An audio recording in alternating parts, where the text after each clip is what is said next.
bonheur de vous retrouver comme chaque matin. Bienvenue à vous si vous nous rejoignez à l'instant sur Direct 8. Nous voilà partis ensemble pour une heure de bien-être. Et aujourd'hui, une heure, vous allez le voir, instructive et même émouvante, puisque ce matin, souvenir, nous allons ensemble replonger dans notre naissance, le jour où nous sommes venus au monde. Tiens, savez-vous comment vous êtes né par césarienne, avec forceps ou comme une fusée? Bref, vous savez les circonstances, le contexte de votre naissance. Vous a-t-on raconté l'histoire de votre naissance? On en parle ensemble ce matin, tout simplement parce que de notre naissance, aucun souvenir personnel. On ne sait finalement pas grand-chose, si ce n'est ce qu'on nous a raconté. Aucun souvenir personnel.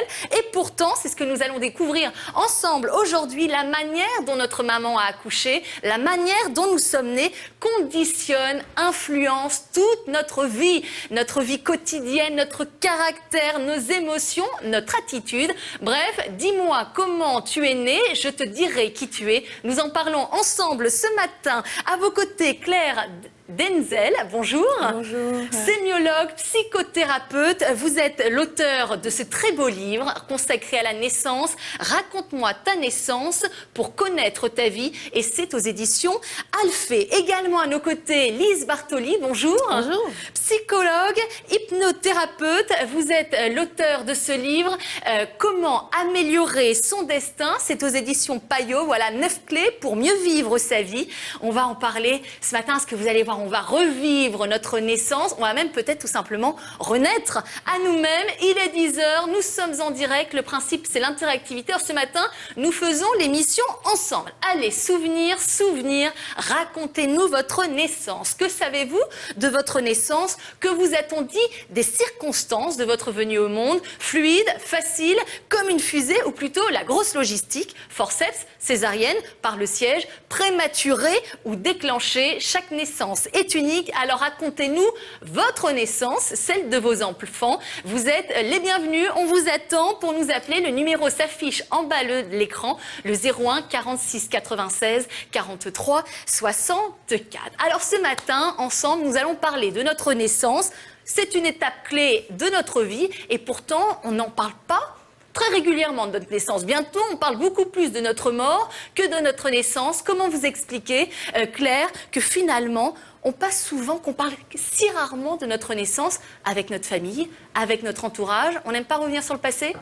Je ne sais pas si on peut l'expliquer, mais c'est un fait que la naissance aboutit à un petit papier qu'on fête chaque année au moment de l'anniversaire. Mais l'anniversaire, il me semble, parle plus des années qu'on a vécues qu'une célébration de notre venue au monde. Célébration parce que la naissance est un moment sacré pour vous? C'est un moment sacré. Alors, on ne se souvient pas, on nous a peu raconté notre histoire de naissance, mais c'est vrai que si on est mère ou père, on se souvient de l'histoire de la naissance de ses enfants, de son enfant, et on peut faire des liens peut-être entre la manière dont un enfant est né par rapport à un autre, et comment l'enfant réagit, s'il fait des cauchemars, il ose aller vers l'inconnu, ou au contraire, il est un petit peu timide, un petit peu coincé. On va en parler, une naissance qui nous a imprégnés. Lise Bartoli, la naissance, c'est un moment sacré. C'est vrai qu'on parle souvent des mamans qui le vivent émotionnellement, symboliquement, de manière intense. Cette naissance est d'autant plus intense pour le bébé, parce que c'est un peu la première étape où il est projeté comme ça. C'est une projection dans l'extérieur, dans le monde extérieur. Oui, alors en effet, la naissance, mais il y a tout ce qui se passe avant, pendant la grossesse, qui est très important aussi. Il y a une fusion, là on est dans le ventre de sa maman, donc tout ce qui va se passer là, et on peut penser que ce bébé, eh bien il a des bagages, il arrive avec ses bagages, avec son tempérament déjà, donc évidemment, selon la naissance qu'il va avoir, ce bébé, il va réagir différemment en fonction de ces bagages-là, en fonction de son tempérament, donc on peut pas dire, voilà, il y a eu telle naissance, donc le bébé sera comme ça. On va voir que c'est beaucoup plus souple, et on va voir sûrement tout au long de cette émission à quel point c'est intéressant, à quel point c'est passionnant. Pendant qu'on était dans le ventre de la maman, on a capté plein de choses, on a été l'éponge émotionnelle de notre famille, de nos parents, de notre mère? Mais tout à fait, tout à fait. Et alors même si on s'en rappelle pas, et c'est pour ça peut-être qu'on se dit la naissance n'a pas d'importance parce qu'on n'a pas le souvenir, mais notre corps, notre psychisme, tout ça est vraiment imprégné de cette naissance, de tout ce qui s'est passé au moment de la... Moi, je me souviens d'une petite fille qu'on m'a amenée, par exemple, qui criait beaucoup, qui faisait des crises énormes, vous voyez, et qui hurlait, et qui des fois disait des choses horribles à sa maman, du style « je vais sortir d'ici, je veux partir », etc. Et en résonance, cette espèce de levée inconsciente comme ça qui arrive, je dis à la maman « qu'est-ce qui s'est passé pendant votre grossesse ?» Non, rien, j'ai très bien vécu ma grossesse. J'ai dit « bon, vous êtes sûre, vraiment ?»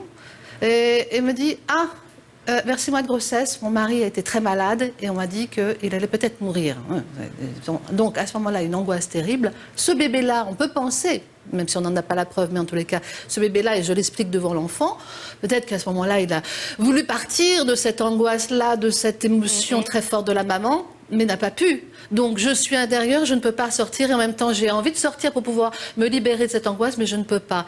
Dès le moment où ça a été dit, la petite a arrêté ses crises. Vous voyez comme quoi il y a sûrement un lien. Il faut verbaliser. Verbaliser. Alors c'est vrai que Claire Denzel, c'est-à-dire que de notre naissance, on n'a aucun souvenir personnel, si ce n'est ce que nos parents nous ont finalement raconté.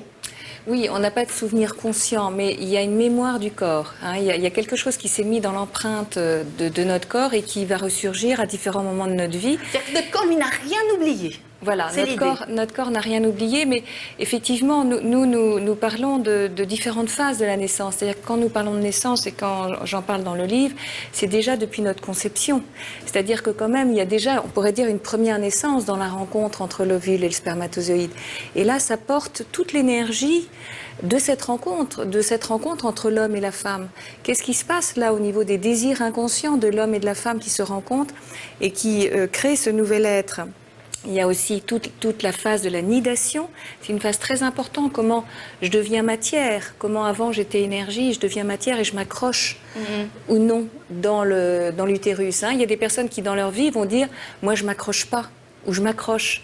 Ça peut parler aussi donc, de manière très inconsciente. De notre intention. Mais oui, ça parle de manière très inconsciente à ça. Et notamment, je pense à une jeune femme qui a eu un frère jumeau mais qui a décroché vers le 2e mois. Et elle, dans le travail de régression, elle s'est souvenue qu'il y avait eu une secousse et qu'elle disait, elle essayait de dire à l'autre, mais accroche-toi, et l'autre, dans le travail de régression, lui a dit, mais écoute, pour moi c'est ok. Et effectivement, il a pas continué. Donc elle s'est accrochée. Hein, et l'image, c'était comme dans un autobus. Bon, voilà.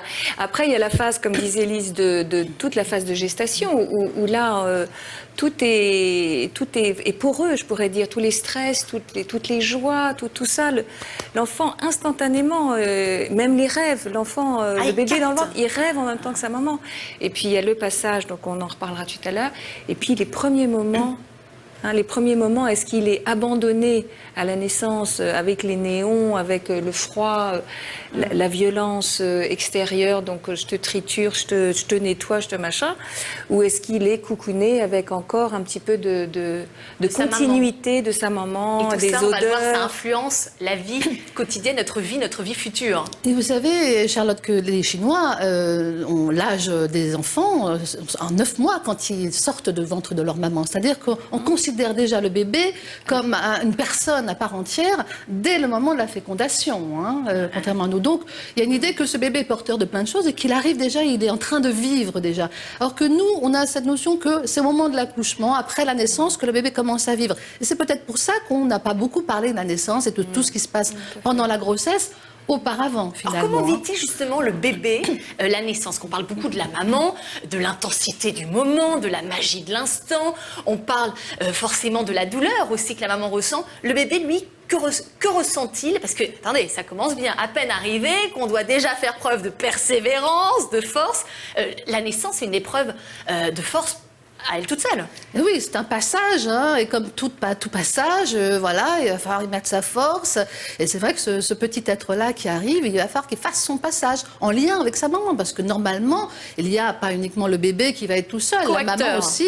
Voilà, on est en lien, hein, et c'est ce que je dis, moi, pendant toute la thérapie, quand je vois les femmes enceintes, parce que je travaille beaucoup avec les femmes enceintes, c'est il faut garder ce lien, peu importe ce qui se passe, jusqu'au bout, il faut garder ce lien, parce que ce lien va continuer bien après. C'est très important. On a maintenant, souvent, avec la médicalisation, on a plutôt tendance à se dire que l'équipe va s'occuper de tout et que la maman peut se reposer tranquillement avec une péridurale, etc. Il faut absolument que la maman garde le lien. Même si elle a une péridurale, il faut garder le lien avec son bébé. Évidemment, le mieux, c'est d'accoucher naturellement, mais si on pense que la péridurale, voilà, si on a peur... Alors, par exemple, on fait concret, la péridurale, qu'est-ce que vous en pensez?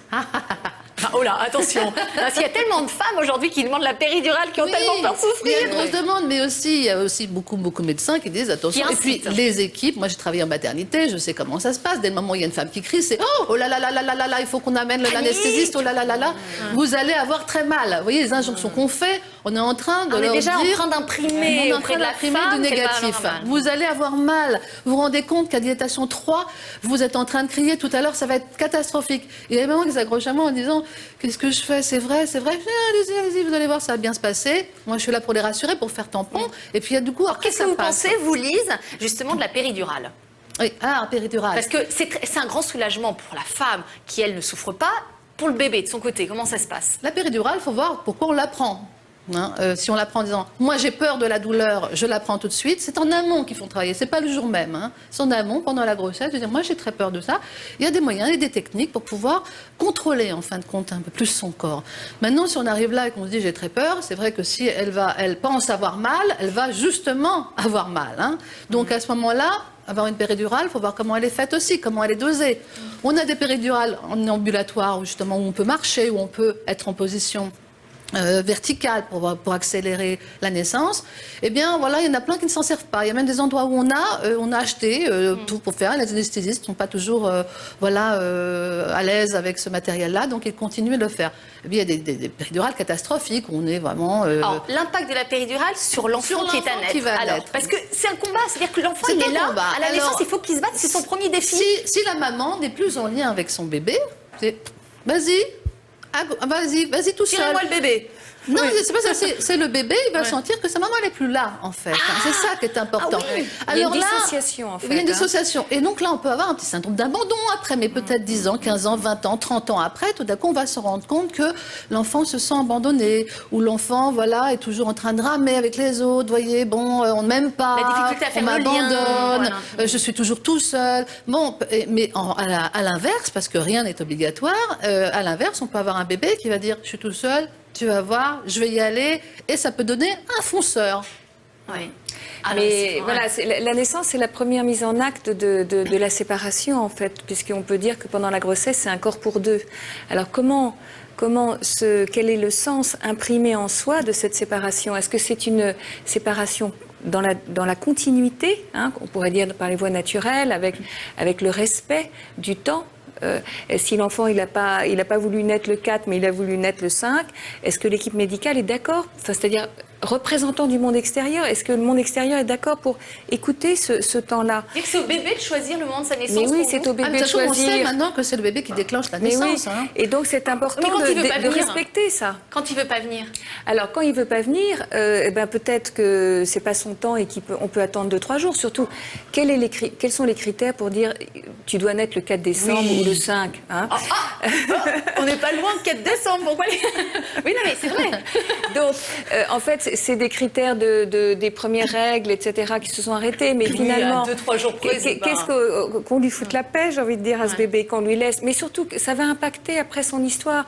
Par exemple, son histoire amoureuse, au moment des séparations, même quand deux corps se séparent, quand ils ont fait l'amour, est-ce qu'ils restent dans la continuité du corps de l'autre, hein, ou est-ce qu'il y a une rupture à ce moment-là, et la personne va être comme anesthésiée, va se sentir abandonnée après l'acte d'amour, par exemple. C'est quand même quelque chose qui se rejoint, hein. On dit que le corps sensible de l'adulte se fait déjà dans le corps du bébé, in utero, parce que c'est toute la sensualité, la sensorialité de l'être qui se met en place à ce moment-là. Et donc, ça parle de cette séparation.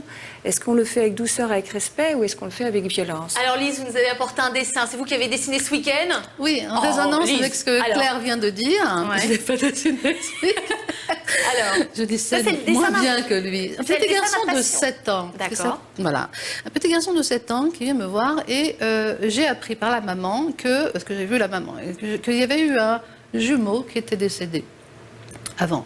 avant qu'il naisse, hein, et qui était dans le ventre de la maman. Ce petit bébé, on n'en parle pas, même si dans l'inconscient, on parlera certainement du transgénérationnel, mais tout ce que la famille, l'histoire de la famille est imprimée dans ce petit bébé qui arrive. Mais ce petit garçon, pendant que je l'ai, on parle des papas en général, parce qu'il y avait un problème avec les papas, l'histoire des papas, c'est sûr. Bon. Et je lui dis, c'est quoi ton plus vieux souvenir? Il me dit, c'est ma naissance. Ah bon? Tu te rappelles de ta naissance? Il me dit oui. Et alors que ça faisait une demi-heure qu'on était en train de parler des papas, qu'il avait déjà bien commencé son dessin. Donc, qu'est-ce que oui, tu sais, il y a eu un bébé mort dans le ventre de ma maman. Donc, ah bon, comment tu le sais? Ben, je le sais, c'est tout. Bon. Alors, on parle des bébés morts, de qu'est-ce que là? Sous hypnose? Non, non, c'était pas sous hypnose, c'était dans une PMI. Ah, oui. Et donc, c'était pas sous hypnose, c'était très naturellement. Et donc, on parle des bébés, voilà, pour pas que il n'ait de culpabilité, parce qu'avant on parlera, mais il y a une grosse culpabilité aussi qui peut porter. Et après je lui dis, non, c'est quoi ton dessin? Il me dit, tu vois, c'est un dessin, c'est un vaisseau spatial, c'est un extraterrestre qui vient sur Terre. Et il est là, l'extraterrestre, et puis mais il est bien dans son vaisseau spatial et il n'a pas envie de venir sur Terre, mais bon, donc il y a un terrien. Et là, le terrien. Le terrien, tu sais, il a inventé quelque chose pour attraper les extraterrestres qui veulent pas venir sur Terre. Et puis il l'attrape comme ça, la tête est là. Hein. Et donc j'ai dit à la maman, il est né sous forceps, le petit. Et elle m'a dit comment vous le savez? J'ai dit, ben il me l'a dessiné. Elle m'a dit, c'est pas possible, j'en ai jamais parlé. J'ai dit, ben il me l'a dessiné en tous les cas. Pour l'enfant, c'est pas les forceps, hein, évidemment. Pour l'enfant, c'est un extraterrestre. Que sommes-nous, Charlotte? Que des extraterrestres finalement. Ah bah oui, ça se voit, qui venons sur Terre. Et regardez comme c'est merveilleux, ce dessin-là, vous pourriez, vous voyez, on a l'impression, alors que je vous assure qu'il l'a pas plié, on a l'impression, le jumeau est là. Il y en a, voilà, vous voyez, tout était comme s'il avait dessiné à l'envers, comme un petit peu vous aviez calqué comme ça. La petite croix ici qui se retrouve là, et puis la corde qui est là. Ah bah justement. C'est un dessin magnifique qui est très représentatif. Qui est représentatif et qui nous prouve qu'on a la mémoire, en effet, de sa naissance, même si, voilà, parce que l'inconscient parle autrement par symbole. Voilà, et ce que je trouve très beau, c'est ça, c'est qu'on a une mémoire sensorielle. On n'a pas une mémoire en mots, mais c'est la première forme de pensée du bébé, hein, ce que disait déjà Dolto, c'est en images et en sensations. Et c'est pour ça que c'est très beau et que le livre que j'ai fait, je l'ai fait aussi avec des images, parce que c'est ces images symboliques que nous gardons. Bah justement, souvenir à la maison. Souvenez-vous, que savez-vous, voilà, de votre naissance? Que vous a-t-on dit des circonstances, du contexte de votre venue au monde? C'est la question que nous sommes allés vous poser en toute simplicité dans la rue. Vous nous avez raconté la première page de votre histoire. C'est en images aux côtés de Julie Thierry. Après 9 mois d'immersion dans un véritable cocon, direction la sortie. Le passage vers le monde extérieur est une belle étape. Le premier cri, le premier regard, le premier toucher, nous voilà nés. Seulement, personne n'a souvenir de sa naissance. Accouchement sans encombre ou avec complications, aucun, mais alors aucun souvenir. Que dalle, le flou total. Non, c'est trop éloigné. Ma mémoire me fait faux bord, je m'en souviens plus. Je poserai la question à ma mère. Alors peut-être qu'avec des techniques d'hypnose ou de choses comme ça, ce genre de souvenir peut réapparaître. Heureusement, papa et maman sont là pour tout nous raconter. Alors, accouchement par césarienne, forceps ou tout simplement de manière 100% naturelle, petit retour en arrière. J'ai fait l'accouchement provoqué, ce qui fait que vous accouchez sans douleur. Et je m'en souviendrai vraiment de toute ma vie parce que sur 3 jours, ça a été super long. Comme il est né par césarienne, je l'ai gardé contre moi pendant 1 heure juste après la naissance, contre ma peau, et ça m'a fait quelque chose d'assez émouvant. Du premier jour au dernier jour, elle n'a jamais été en couveuse avec les autres enfants, mais dans mon lit. Ma fille m'a fait une bonne farce, c'est arrivé le 1er avril. Et mon fils le 1er mai. J'ai travaillé pour la fête du travail. Chaque image est gravée dans ma tête et de toute façon, on ne peut pas oublier ce genre de choses. Du côté des enfants, voilà ce qu'on leur a raconté. En fait, il y a une phrase qui a été dite par la sage-femme et qui a pas mal marqué maman. C'est comme il est long. En fait, ils ont des souvenirs assez rigolos puisque ma naissance s'est passée de manière très folklorique. Visiblement, ça s'est bien passé. Je suis en bonne forme, donc voilà. L'accouchement qui n'était pas prévu et qui finalement est arrivé. Ils ne m'ont pas raconté. À l'époque, je pense que ça ne se faisait pas. De raconter l'accouchement pendant les 9 mois, je crois que les gens n'étaient pas ouverts comme maintenant. Quand j'étais né, mon parent n'attendait pas un garçon, il attendait une fille. Quand elle m'a vu, elle a dit que je ressemblais à un petit cochon. Et vous allez voir, toutes ces informations vont vous être utiles, car le vécu de notre naissance conditionne toute notre vie. À chacun sa venue au monde, à chacun son histoire. Alors Claire Denezel, c'est vrai qu'on n'a pas de souvenir de notre naissance. C'est important d'aller demander à nos parents, à notre famille, la manière dont on est venu au monde. Parce qu'aujourd'hui, on va aller enquêter après l'émission. Tout le monde va appeler les parents. C'est important de savoir. Ça permet de mettre du sens sur des malaises ou des mal-être qu'on peut avoir dans notre vie à différents moments. Que ce soit quand on a du mal à concevoir des projets, par exemple, quelqu'un on lui a dit « mais de toute façon, tu es né par accident ». Eh bien, la personne va avoir l'impression dans sa vie que les choses viennent par accident, c'est-à-dire qu'elle n'a pas la possession de concevoir sa vie. Il y a des personnes, là j'ai entendu un homme qui dit mais en fait mes parents attendaient une fille. Qu'est-ce que ça... Le fait d'en prendre conscience et de travailler dessus va lui permettre de... Se libérer. De se libérer, de voir qu'en fait c'est un poids. Lise parlait de bagages, c'est un poids qu'il porte, mais on peut s'en libérer, c'est ça qui est important. C'est-à-dire qu'on ne va pas chercher à interroger notre naissance juste pour le plaisir de souffrir, bien sûr que non. On y va pour prendre conscience des bagages inconscients qui sont sur nous et qui parfois nous limitent, et comment après on peut s'en dégager une fois qu'on a redonné à nos parents, si je puis dire, et à nos ancêtres ce qui les concerne, et on prend ce qu'on veut nous pour notre chemin de vie actuel. Une naissance qui est essentielle. Alors forcément tout le monde est en train de se dire à la maison « Oh, mais moi on m'a dit que c'était l'horreur, que c'était la boucherie, sang et tout ». Finalement, il y a beaucoup de choses qui se jouent à la naissance, mais pas tout à 100%, Lise Bartoli. On a toujours un jeu de cartes, on fait ce qu'on en veut, finalement. Voilà, c'est ce que je rappelle dans mon livre sur le destin, justement, vous avez plein de cartes. Qu'est-ce que vous faites avec ces cartes-là? Alors bon, et on peut aussi les recolorier, et puis trouver d'autres, de nouvelles cartes. Mais c'est vrai que c'est le premier impact, il y a un impact fort, c'est le lien aussi avec les parents, mais c'est aussi toute l'histoire de la famille. Quand on parle de naissance, on parle aussi des naissances qu'ont vécues les autres personnes dans la famille, y compris les sœurs, etc. Parce que bon, par exemple, moi, là, j'ai actuellement quelqu'un qui n'arrive pas à avoir d'enfant, il y a une sorte de blocage. Si on remonte à un an, on sent qu'elle a eu du mal à sortir et que peut-être elle s'est sentie bloquée. Et d'ailleurs, quand elle me parle de sa mère, il y a une grosse fusion maternelle, elle me dit « ma mère me bloque ». Vous voyez les mots qu'elle emploie. La mère, ma mère m'empêche de... Vous voyez, toujours en fait, finalement. Elle me bloque. Le passage, voilà, elle ne se sent pas libre en fait, donc elle ne peut pas créer par elle-même. Donc on voit bien qu'il va falloir qu'on retourne à ce moment-là. Mais en effet, comme dit Claire, on va pouvoir, on va pas aller rechercher. On est là pour évoluer. On est là pour évoluer, exactement. Ouais. Mais moi, je dis souvent, on part en quête, et c'est une véritable enquête. Du coup, c'est même une véritable, peut-être, renaissance. Renaissance, mais on est là pour c'est intéressant pour les femmes qui n'arrivent pas à avoir d'enfants, de voir qu'est-ce qui s'est passé dans leur histoire de naissance. Et parfois, elles refusent, par rapport à un conflit avec la mère, elles refusent de faire comme leur mère. Et inconsciemment, ça peut bloquer très, très profondément la maternité. C'est-à-dire, consciemment, elles ont envie d'un bébé, mais comme elles ne veulent pas ressembler à leur mère qui a voulu, par exemple, une petite fille modèle, je pense à une de mes patientes, eh bien, il peut se passer un blocage là au niveau inconscient. Vous savez quoi, on va prendre un premier appel. Vous êtes nombreux à nous appeler. On sent que la naissance remonte en vous. Vous revivez votre naissance. D'ailleurs, on va le voir. C'est incroyable. Comme une fois devenus adultes, on revit notre naissance au travers de nos attitudes, nos comportements. On va en reparler et on va prendre Pascal par téléphone. Bonjour, cher Pascal. Oui, bonjour Charlotte. Vous allez bien, Pascal? Ben écoutez, oui. Alors, souvenir, vous êtes reconnecté à votre naissance, à ce que vos parents vous ont dit de votre venue au monde? En fait, si vous voulez, ce que j'ai toujours su, c'est que mes parents m'ont conçu pour rabibocher le couple, et que, ben voilà, j'étais là pour faire un essai, bon, qui n'a pas marché plus tard, mais c'était vraiment j'étais conçue pour ça. Pour faire le lien du couple, vous êtes le premier enfant deuxième. Le deuxième. Alors, je vous vois réagir, Claire. Oui, parce que j'ai un cas dans le livre où l'enfant a été conçu pour que les parents puissent légitimement rester ensemble. Bon, là, j'entends que l'enfant est le ciment du couple, hein, comme on dit. Et alors, c'est très, très lourd à porter, d'abord parce que pour trouver son jeu, pour trouver son identité propre, parce que finalement, est-ce qu'on est là pour l'autre ou est-ce qu'on est là pour soi quand on vient au monde? Et lorsque, en plus, entre guillemets, j'entends que ça ne marche pas, on porte l'échec, on pourrait dire, de cette rencontre qui est à notre origine. Donc, c'est un sacré travail, une sacrée épreuve à dépasser. Est-ce que ça vous a pesé, justement, Pascal, d'avoir ce sentiment de faire le lien du couple de vos parents?